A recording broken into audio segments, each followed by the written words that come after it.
Chris, malapit nang umuwi. May bagong love life. Nag-update ng kalusugan.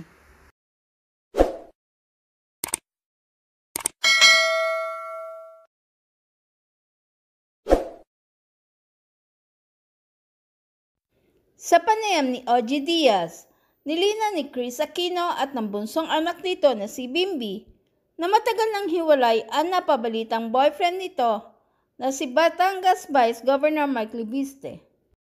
Dito ay walang pag-aalinlangan na ibinida din ni Chris na meron na siyang bagong pag-ibig at ito umano ay isang doktor na based sa Pilipinas, partikular na sa Makati. Ayon pa kay Chris, kung papahintulutan ng pagkakataon ay uuwi na siya ng Pilipinas bago matapos ang taon at tiwala umano siya na aalagaan siya ng husto ng kanyang bagong boyfriend. Pero nakasalalay pa rin ito sa mga test na gagawin sa kanya. Gayon din, nag-update si Chris ng kalagayan ng kanyang kalusugan at pinagdadaan ng gamutan. Idinitalye din ni Chris ang mga gagawin pang gamutan sa kanya na labis niya umanong kinatatakutan. Sa huli, muling nagpasalamat si Chris sa mga patuloy na nagdarasal para sa kanyang kagalingan. Oh yes. So, kumusta na ang mama mo ngayon? She's eating. Kasi I cook every day for her para...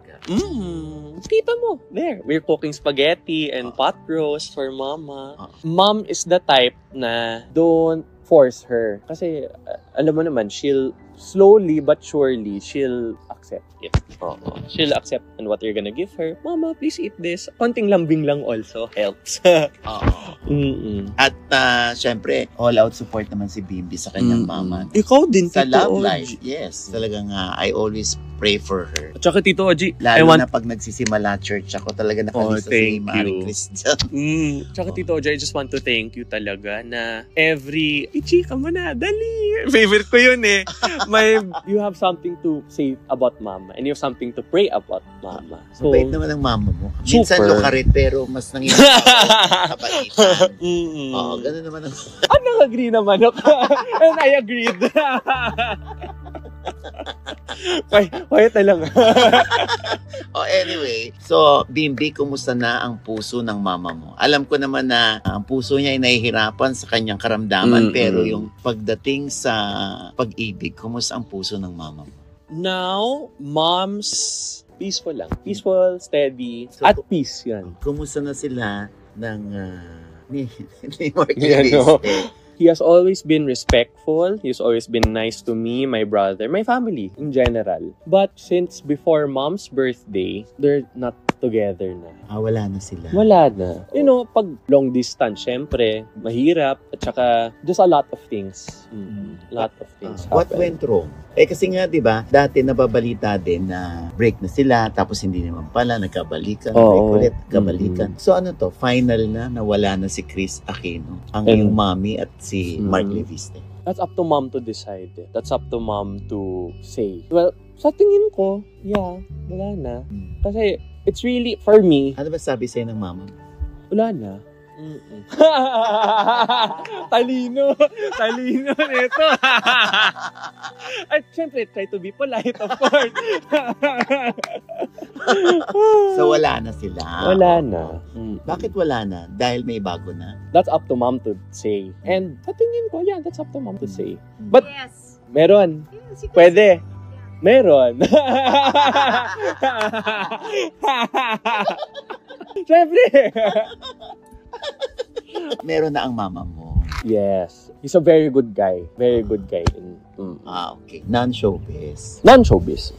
So, hindi naman pala. Medyo makulit lang. But very good guy. Oh my God. No, I would have to join. Pumasok na ako. Dala ka na yung upuan. Kasi meron nasabi na siyang is that makulit din? Mas malala ang sinabi mo. I know. Ako nasabi sasagot, Oja. I will save my son. Yes, definitely walang balikan na mangyayari. And to save Bim, talagang I should be the one saying it. Siguro kasi February yun. So March, April, May, June, pa July na tayo. So magpa 5 months na yan. Ang tagal na nun, Oji. Kasi para wala pa na lang ng tao, nagkalabuan na magmula November. And then, sinubukang ayusin, pero may mga nalaman ako na hindi ko gusto. Pero ayoko nang magsabi pa ng more than that because part of the reason why it did not work out was I'm at a stage in my life na mas gusto ko ng tahimik. And the last post I had was way back in May. I've kept quiet because mas matindi yung treatment na pinagdaanan ko recently. And ayoko ibalita sa mga tao na hirap ako, pagod ako. Why should I burden people when everybody has their own burden na kailangan lang balagpasan? Or alam ko na walang tigil ang ulan sa atin ngayon. Ubod ng init sa araw, tapos by the afternoon, umuulan na, binabagyo, may mga baha. And thank you sa lahat ng mga nagdadasal for me, pero ayokong pabigatin ang dala nila. Let's keep it na positive na, yes, gumagaling ako, pero as I told you earlier, may mga natamaan na blood vessels. So, kailangan ko pang magpalakas. Pero because you're you, and I love you, so I can reveal to everybody na hopefully, sa last quarter ng taon, bago magpasko, I'll be back in the Philippines. And it just really depends kasi may pagdadaanan ako mga test. Isa doon yung MRI with contrast dye. Doon ako natatakot.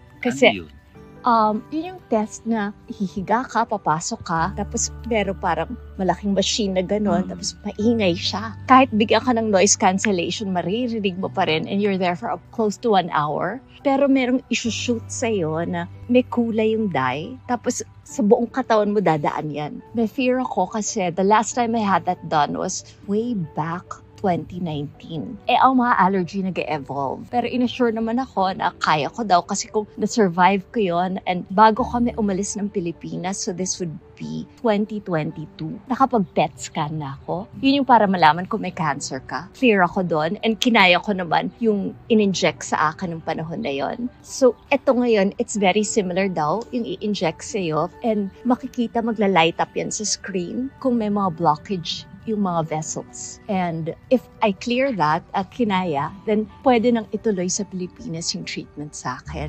May mga gamot doon na hindi available dun sa mga binibigay sa akin ngayon. Wala sa atin. Pero pwede naman daw na there are 3 hospitals in the Philippines na pwedeng mag-import ng gamot except that the requirement is kailangan ang magbibigay sa akin is a rheumatoid specialist. Yun yung para sa mga kagaya ng masakit ko na I think pag autoimmune kasi alam na ng lahat na it can never be cured. Pero pwede kang mag-remission. In other words, pwedeng mabawasan yung mga symptoms. Pero forever nandun. And then, so it's either a rheumatoid specialist, an anesthesiologist, or a surgeon na magbibigay sa'yo ng gamot. So, parang mahaba pa yung proseso bago ako gumaling. So, kung umuwi ako, it would mean another 1.5 to 2 years na yung gamot kailangan patuloy that I'm taking it. So, mahaba pa to talaga. And alam ko na si Kuya Noel nagsabi sa'yo na kailangan pagpunta niyo dito, hindi kayo nanggaling sa ibang lugar.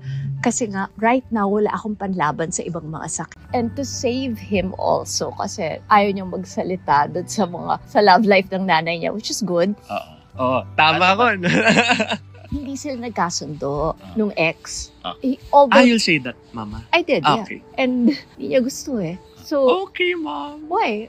I tried to be polite. I know, I'm telling the truth. Okay, and there's nothing wrong with telling the truth. Hindi, so, it matters to me because he knows me best and siya at si Kuya, yung opinion nila really matters. And alam ko na yung pagmamahal nila sa akin, it's pure. So, pag nagsabi, like si Bim said, dati sinabi niya, Mama, I don't think you really love him. I think you're just sad. Tumatak yun sa akin.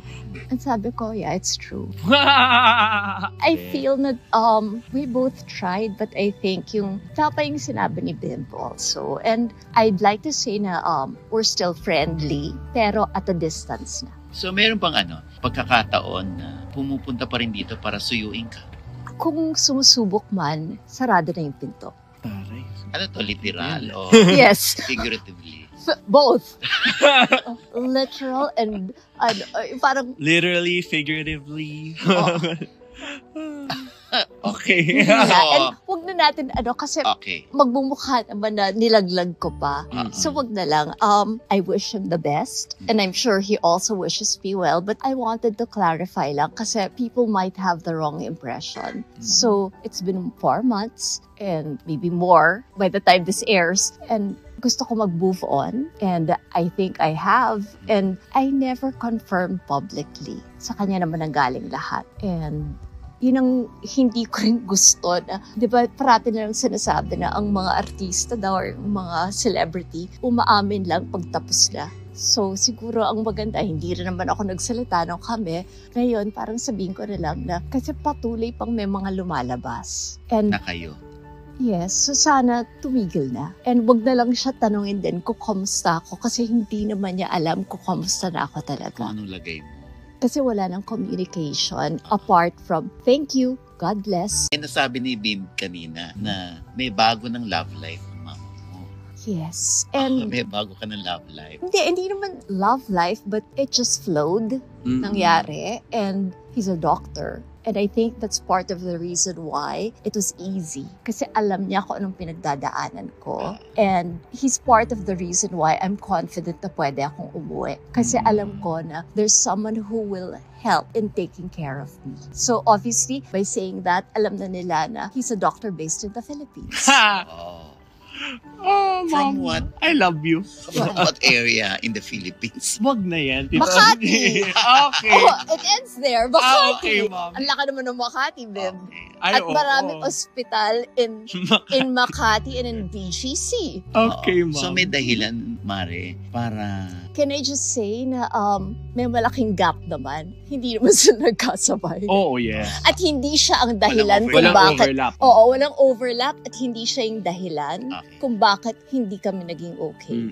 So itong mo, Mare, bagong love life mo ngayon, ay inspirasyon mo rin para lalo kang magpalakas bukod sa mga anak mo. No. Actually, kasi Bim knows this because I've told him so many times. Nung nalaman ko na this was May of 2022, nung nalaman ko na meron akong mas matinding autoimmune. Ito yung Sjogren's or EGPA. Tapos, nung dumating kami dito, when we were in Houston, na-diagnose yung pang-apat, which is scleroderma. So, pang-apat yun. And then, the reason Bim said na nung birthday ko, medyo hindi ganun kaganda. That was the time I was told na meron ng pang-5. And that was lupus or SLE, yun ang abbreviation dito. So, that's systemic lupus erythrocytosis, parang ganun na. Basta ang gugulo ng, magugulo yung mga, at mahaba yung mga term nila. Pero ang ina-affect ng lupus kasi yung swerte ako, not my kidneys, pero it can also damage the heart. So, medyo yun ang inaasikaso namin ngayon. That's why sinasabi niya na medyo malukot ng birthday ko. Yeah, kasi during that time. yung gamot para doon, allergic ako. Sinabi ko na, you're not yet at that age na kaya mo yung responsibility na alagaan mo kuya mo. And financially, kailangan alagaan mo rin ang kuya mo for the rest of his life. So sinabi ko na, lalaban ako for as long as kailangan niyo ako. So that's why, as you said, yung bagong love life, the reason siguro that I felt comfortable about him is because I feel na aalagaan niya ako. And important yon sa taong may nararamdaman na mahirap gamutin. Kasi you need someone na pwede mong sandalan. Yun lang yun siguro. Kung inspirasyon ang pinag-uusapan natin, siya talaga yun. Kasi his kuya needs him and he's proven to me na definitely mas mature pa siya kaysa sa akin. Okay. Dahil talagang, as you said, walang filter yung magnanay. So, in many ways, I'm still the baby of the family.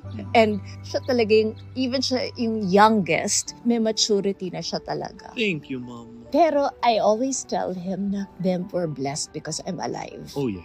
And he knows that, na kung hindi kami nakapunta dito at nakapagpagamot sa Houston and then dito sa UCLA, sa UCI, which is University of California, Irvine, na malapit sa amin. UCLA is University of California, Los Angeles. Tapos, nagpunta rin kami before in Houston, it was Baylor. Yes. Yes, the Baylor University Hospital. So parang when I was told about my sickness, kasi nandun na ako sa level 3, which is the last stage, I really thought na, I probably have less than 1 year. So the fact na this is now year 2 and nagka-progress na. Kasi, yung life expectancy, less than 5 years. And late diagnosis ako. So kung tutuusin, nung na-diagnose ako, 4 years to go na lang. So, naka 2 years na ako. So kung iisipin mo may 2 years na lang. Pero kahit pa paano,